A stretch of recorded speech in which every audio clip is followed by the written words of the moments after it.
with comedian David Boyle, and I'm quitting alcohol. So my jiu-jitsu's coming along all right now. I've been 3 days in a row. I went again at fucking 6 a.m. this morning. And there's something about just continuity that fucking just makes you improve exponentially. I feel like I've improved more in the last 3 days than I have in the previous month. Easily. What am I talking about? And I'm going again tomorrow, so fucking watch out. I am as sore as fuck though. My shoulders are sore, my lungs sore, fucking everything is sore. My pinky fingers sore. I lost my little fucking toenail. My feet have matte burn all over them. Just blistered up fucking sores. I've been headbutted in the ear like fucking 50 times in the last 3 days as well. I am fucking gunning for some cauliflower ears. That's fucking cool. Especially if you can get it without the years and years of grinding training. Because once you get cauliflower ears, you can pretty much quit training. Once you've got cauliflower ears, that is a signal to the world you can fucking kick some ass. And that's all you're really trying to do.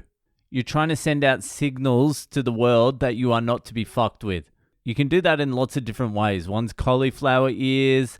Another way is like having big muscles. You used to be able to get tattoos, prison tattoos. Used to be a signal to the world I'm not to be fucked with. Now it's just fucking, fucking everyone's got tattoos now. So when I trash tattoos, I'm trashing 99.9999% of my fucking audience. You can also walk around with a gun and point it at cunts. That's another indicator you're not to be fucked with. Knife, machete, samurai sword. There's lots of different ways to project power into the world. You can even walk around in your fucking karate uniform. Just buy a black belt and walk around in your uniform. But cauliflower ears are probably the coolest. The only problem is the Boyle ears are prone to grow bigger with age. They do start getting pretty fucking big around the age of 50. Almost to the point where they're the main feature of a Boyle's head, aside from the nose. The nose is also prone to growth in the Boyle head. So I suppose if my ears are going to get big, they might as well be cauliflowered. So this is the thing. I'm getting ahead of myself already. I've been 3 days in a row. I don't even know if I'm going to make it tomorrow. I could be too fucking sore. I was very fucking close to not going today. I was so fucking stiff when I woke up this morning. But I'm like, don't be a pussy. You've got the Pan Pacs games coming up. Honestly, the fucking coach at Jiu-Jitsu said, I want you guys to start thinking about the Pan Pacs games. It goes states, then nationals, and then Pan Pacs. I'm not sure if he was talking to me, but I picked up on it. And he's like, we need white belts as well. I didn't know you could fucking compete as a white belt. I didn't even know that was legal. Who would put two white belts in competition against each other? So the Pan Pacs games are this time next year. But you got to go through like states and nationals and then get to the Pan Pacs game. Honestly, I was like, I'm going to go to the Pan Pacs games. That's how fucking far ahead of myself I get. I'm like, absolutely nothing is going to change from now until then. I'm going to the Pan Pacs. I'm going to represent this fucking dojo white belt 1 stripe. But honestly, I wish I found jiu-jitsu a bit earlier. I wish I fucking had work ethic earlier, and I wish I could have found it. I still don't have work ethic, but I have more than I did when I was younger. Because I feel like I'm okay at it. And I feel like if I was younger and stronger and nimbler, I would have been pretty good with a little bit of dedication. Now I'm just hanging in there. Jiu-jitsu is slowly becoming a little bit of an obsession for me. I am really fucking enjoying it. Like this morning, when I was rolling, we did 5 rounds of 5 minutes. Like intense fucking rolling. When I did it on Monday, the 5 rounds of 5 at 6 a.m., I was fucked. Completely fucked. And then yesterday, I did 3 rounds of 5, and I was okay. I was still fucked. And then this morning, I did another 5 of 5, and the tank is getting a little bit better. I mean, I was completely and utterly fucked, but I lasted longer than I did previously. Like on Monday, I was completely gassed after like 2 rounds, a round and a half probably. Today, I lasted about 4 rounds, pretty flat out. It was good. But when I was rolling today, these cunts kept on putting this fucking leg lock of some sort on me when I was in half guard. There's a few jiu-jitsu fucking experts who listen to this. They'll know what I'm talking about. So they would get me in half guard and they would lock up my leg and they would straighten it out and it'd feel like it's about to fucking snap. And then if you apply pressure against it, it feels like it's going to snap more. And I just didn't know how to fucking get out of it. So I just had to like brute strength my way out of it. And that didn't feel good. So I came home and I'm fucking spent like an hour and a half YouTubing and trying to figure out how the fuck to get out of this lock. Because every cunt put it on me today and I fucking did not like it. Anyway, I've got fucking obsessions coming out of my ass. I've got BJJ, I've got BC, Bitcoin, I've got stand-up comedy, I've got podcasting, I've got fucking... What else do I need? Anyway, let's fucking move it on to this week's Boyle Breaks history.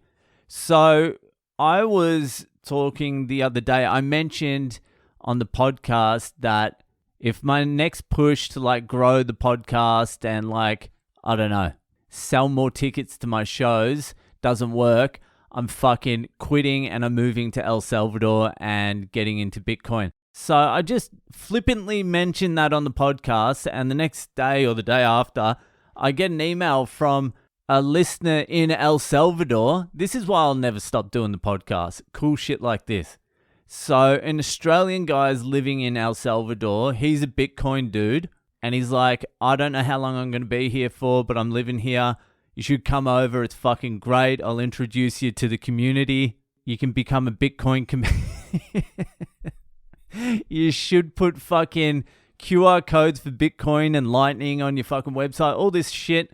And I'm like, yes, that's what I'm going to do. So I fucking started looking into El Salvador. And I had been looking at El Salvador. I'd been watching vlogs of cunts that had moved over there recently because El Salvador is accepting Bitcoin as a national currency now. And apparently, tourism from 2021 to 2022 has gone up like 520,000 tourists. $200 million. Just from that fucking small little move. Yeah, the Bitcoin's gone down, but it will go back up. Don't worry about that. So I've decided today just to take a look at possibly my future fucking country, El Salvador.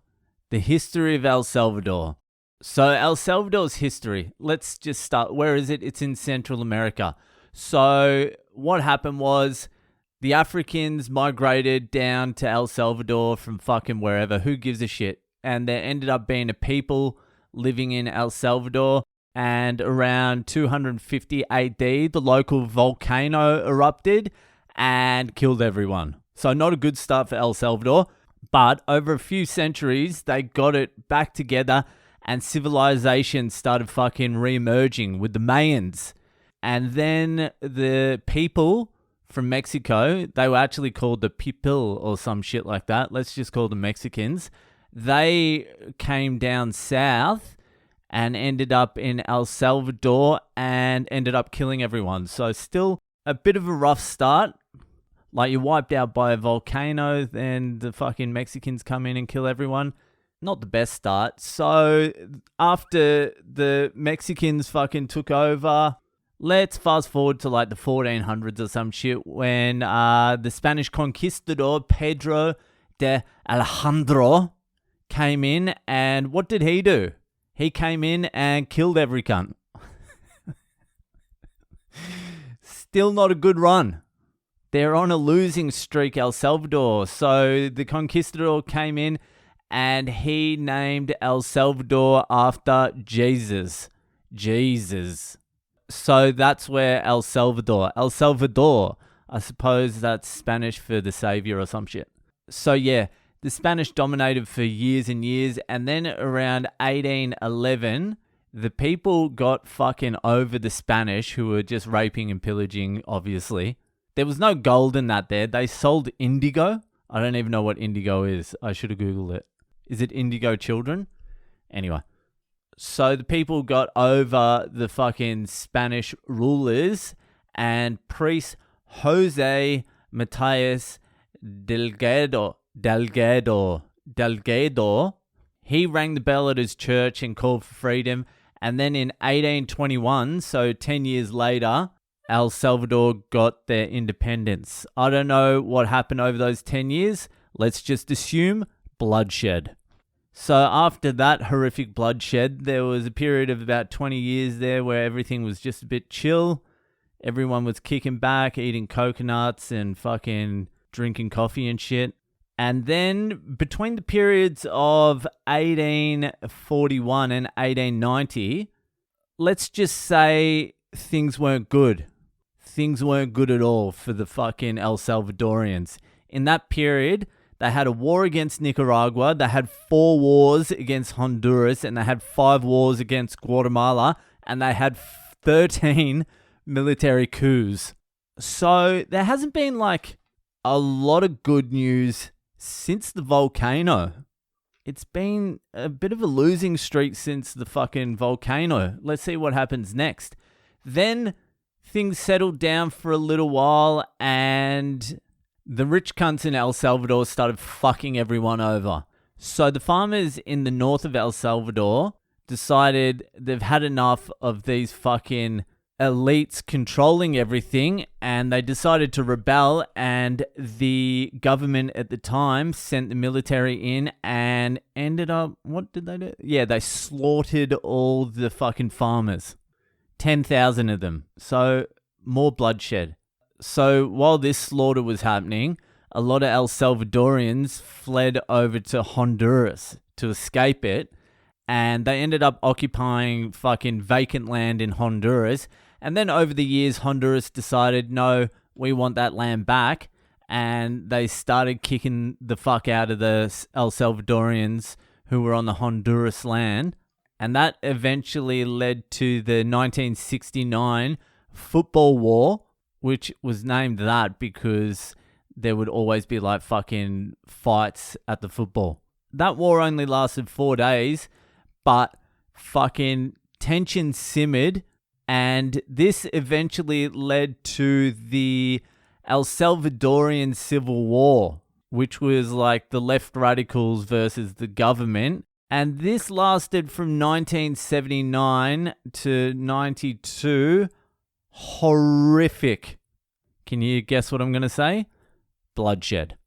Yeah, so more horrific bloodshed in El Salvador from 79 to 92. And then the Civil War ended, and things have been pretty good ever since. I mean, El Salvador still has the highest homicide rate in the world, because of gangs like MS-13. But you got to remember, you can buy coffee with Bitcoin now. So you got to weigh up all the pros and cons. It seems to me like in the whole history of El Salvador, Bitcoin becoming the fucking national currency, it could be the first good thing that's happened to El Salvador since the volcano.